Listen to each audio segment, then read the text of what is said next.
Hello, magandang araw po sa inyo mga kaibigan, mga loads, mga ka-spiritual, kamanggagamot, kaagimat, kaantingero. Ito naman po muli si Kuya John, isang spiritual healer, spiritual warrior sa espiritong gamutan. So, nandito po ulit tayo ngayon. Nandito po ulit ako sa inyo ngayon para ibahagi po ulit sa inyo yung isang bahagi ulit sa aking buhay ng paggagamutan sa spiritual na paraan. Itong sakit ni tatay, bali alamin po natin kasi lumapit sa akin si tatay para magamot siya. So dito ko lang siya pinapunta kasi malayo bahay nila, malayo din akin sa bahay ko, sa Mateo man ako. So may nakaschedule ng pasyente dito ko lang siya pinapunta para matambalan. Tingnan na po natin at titingnan natin kung ano yung dahilan ng sakit ni tatay na nararamdaman sa sikmura. Tayo na bang nararamdaman mo sikmura mo? Ano pakiramdam mo dito? Pinakasakit ka ng lugos kung makalakaw bakod magikan makita. Kaya mo magtagalog? Kaya mo magtagalog? Ay, hindi ko Sige, Bisaya lang. Pero sa Bisaya lang, Bisaya lang. konti lang, marunong din ako Tagalog. Pero yung magkaharapan, mahirap ako So, magsalita. ngayon, anong nararamdaman mo dito? Masyado pa sakit, sobrang sakit sa mga 3 bulan na no. Kamay. Sige, tingnan natin. Ato bang sa ako ayan, okay na.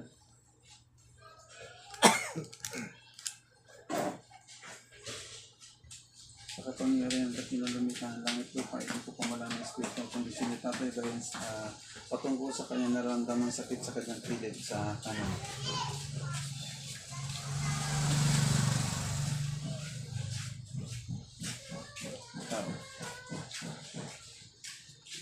Ito po at ginagawa ko ba ito?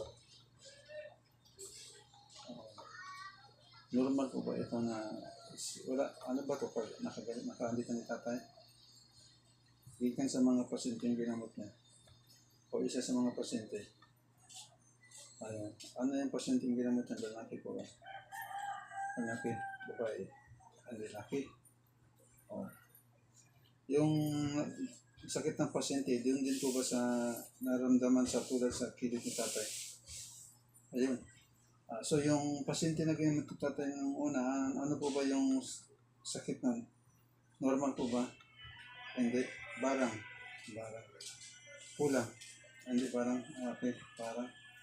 So si tatay ang tinira. Naulian po ba yan? Naulian. Tay, ganito. Yung sakit na naramdaman mo dyan, galing doon sa nagbarang sa pasyente mo noong unang panahon. So, yung sakit ng pasyente mo, ang pasyente mo lalaki. Yung sakit na gitambalan mo sa kanya, masakit din dito sa gilid. Tapos, ang sakit dahilan ng sakit niya sa gilid ay parang. So, ngayon, gumaling siya pagtambal mo, pero ikaw ang tinira. So, ikaw ang tinira. Kami, walay kusog mo. Nagpapakuna ka? Nakakibakuna, nagpapakuna ka? Wala? Wala. Makupabakuna. Naguro yung kung bisan gamay lang.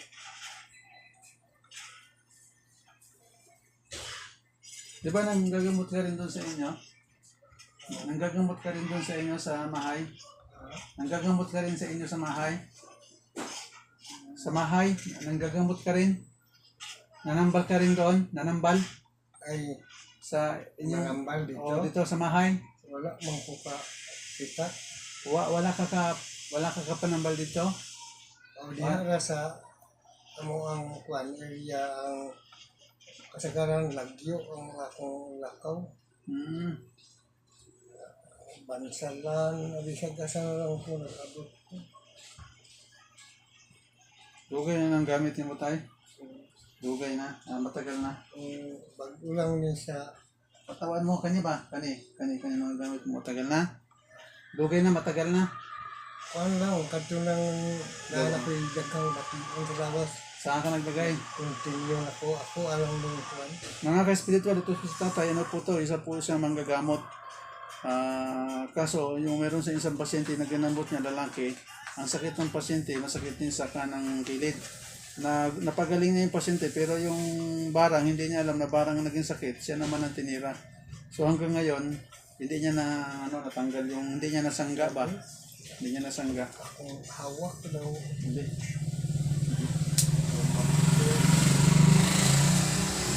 Oo, no? Oo. Oo. Ano siguro sila? Sina nanay? Ha? Yegsoon.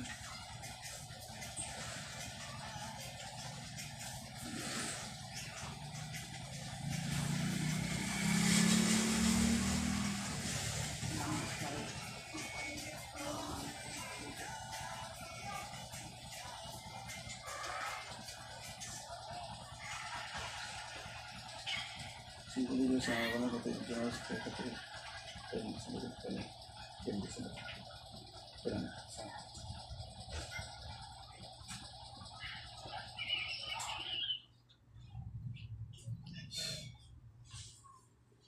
ando sa si anda kaya lahat ng mga ulit ng anda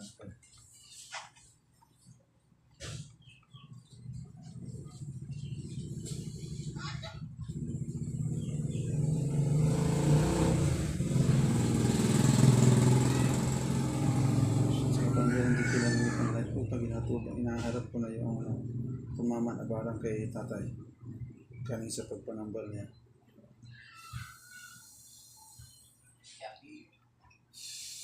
Pwede na tayo ha?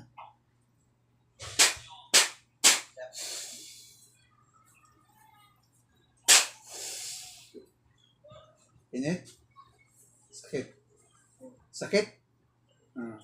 Init? Mainit? No? Sa kapangyarihan takilan lumika. Pinaparalyze ko muna yung pwersang parangan tsaka nung iba pang mga gamit ni tatay na sa kaliwaang tangan. Dali sa inapon takilan lumika at lupa pag nangito yung karga hanggang mag-iambos sila. Sa pangyarihan takilan lumika. Oo. Yung kumalas. Yun. Ito may nakatusok sa kilid.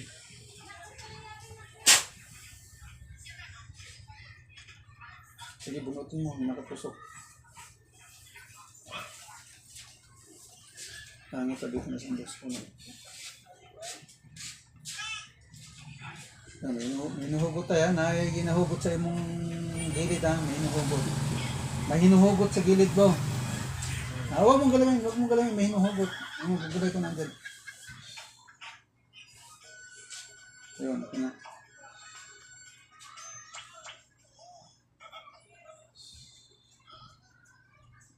Balik nyo sa bumanat kita tayo ng magbarang sa'yo. Ang pwesa po itong ulit. Kaya mga sa kanya nang galing sa kanya rin magpabalik.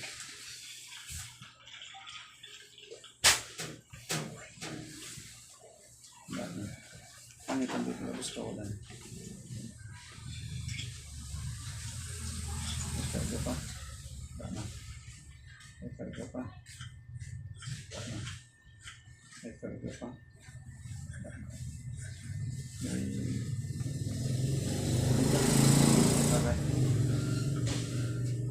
May puwan na sa dito itong batang sa dito sa pati ito sa paasa relax lang tayo dito doon dito sa baba pinapin mo ito tayo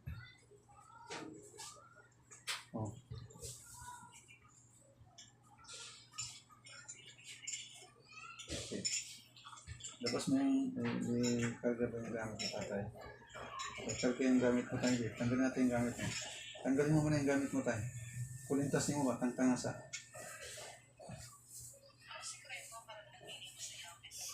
Pati yung brown. Ay yung isa.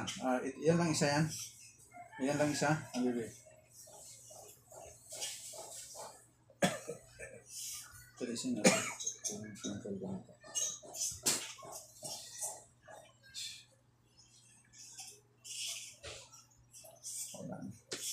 Bukan.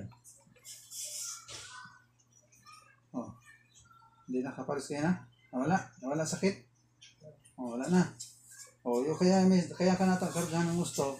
Dahil ito kasi may karga siya galing sa pwersa ng barang. May karga. Pwersa ng barang ang gahom, ani. O, kani. O, huwag mo na isuot. Ha? O, ibulsa mo na lang. Ano lang, O, babayaan mo na lang. Ibaon na lang. Huwag mo na isuot. Wala na. lang po sa lokon. Basta huwag mo na yung gagamitin. Siyempre ko lang po yung May sakit ba sa kilid ng tatay? May sakit. Pakiramdam mo kilid mo tayo. Tindog ka. Tindog ka. Ano pakiramdam mo? Ha? Nawala? Hindi na kayo. Hindi na masyadong masakit. So, ibig sabihin, nabawasan yung sakit niya. Kumakalas na, parang kumakalas. Yung sa likod mo, pakiramdaman mo. nabawasan. Nababawasan na, ang sakit. Sige. Sa talikuran ko. Mga ka-spiritual, bali nababawasan na rin yung sakit ni tatay sa dito niya, sa parte dito, at saka sa likod niya. Nababawasan na. Kasi yung gamit niya rin kasi, ito, may karga din na galing sa puwersa ng barang. So, hindi niya yon alam. Hindi niya alam yon. So, ngayon ko lang nalaman. Nung meron pa kasi ito, masakit pa yung dito niya sa kamay niya. Nung tinanggal ko na yung karga dito, sinunog ko yung karga, yun, nawala yung sakit dito sa kamay niya. So, yung dito niya, nabawasan na yung sakit, unti-unti nang gumagaan. Unti-unti nang gumagaan, tay? Unti-unti nang gumagaan? Oo. Bawasan. So, ang pakiramdam mo, medyo naarang-arang na. Na gaan-gaan na. Pati yung paningin mo. Pero may kuan po. Blood from a coffee sa akin. Sige. Pero nakahirap lang sa paglakad. Sige. Yun dito. Okay. May arthritis po ba? Ayun, may arthritis ka tayo. Iinom ka ng Planax Forte. Tapos yung lingkod. Tapos yung paningin ni tatay na medyo blurred. Ayun, medyo blurred. Normal na. Observe mo yun tayo, normal na. Wala nakikita tayo. So, normal na yung paningin mo. Pero, unti-unti na siyang Kaya sabi mo kanina, medyo medyo nikalma na yung pati sa patingin. Medyo bawas-bawasan.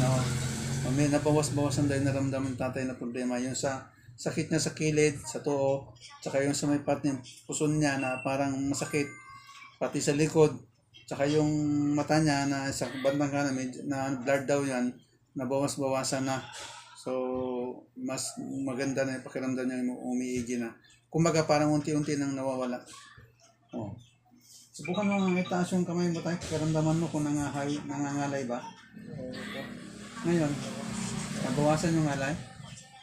Yung maliit na bagay, tulad yan. Yung ganyan na panty. Hindi ako Hindi ka makabuhat? Hindi mo mabuhat? Mamaya maramdaman mo sa bahay pagbalik mo. bigat ang katawan ko. Parang hindi ako kakilos.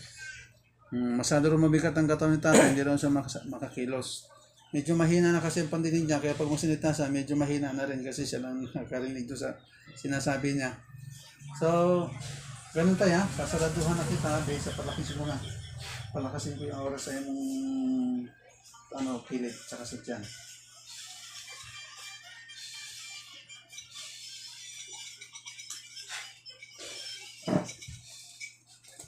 Electromagnetic shield, balik ka sa kanyang katawan. Sama sa kanyang forma ng kanyang katawan. Auric shield, bumalik ka sa kanyang katawan sama sa forma ng itlog. Pag mag-iwan na inyong kaya, bumalik kayo sa dating sigla. Tanggapin yung suit ng kagalingan. Okay na tayo. Ihaplas na lang to dyan sa mga braso. Sasik mo doon, sasik mo lang sa masakit. Ihaplas mo lang to. Ito. Ihaplas na lang. Okay, ihaplas na lang dyan. Dyan sa masakit sa'yo. Dyan. Naman mapabot sa likod mo. Mamaya kaya ka. Okay, baba mo na yung t-shirt.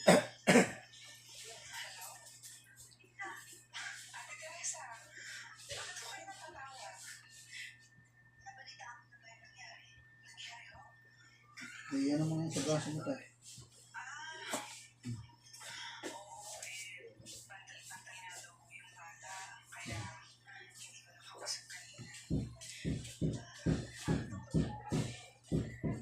Okay na. So, mga ka-spiritual, hanggang dito na lang po. So, bali, okay na yung pakiramdam ng tatay, nagbago na. So, unti-unti nang gumagaan yung katawan niya at kumakalas na yung mga sakit na nararamdaman niya po unti-unti. Ang ano na lang, meron siya kasing arthritis. So, yun na lang arthritis. Eh, mas mabuti tayo makapacheck up sa doktor para ma-resetahan ka ng gamot sa arthritis. Ano ho? So, makapacheck up ka, ipapacheck up na lang siya sa doktor, magpapacheck up na lang siya para maresetahan siya ng gamot sa arthritis. So, ganun po yung style natin na. Sige. So, hanggang dito na po. Muli, ito po si Kuya John, isang spiritual healer, spiritual warrior sa espiritong gamutan. Paalam po sa inyong lahat, pagpalain kayong lahat ng ating lumikha ng langit at lupa. Shalom.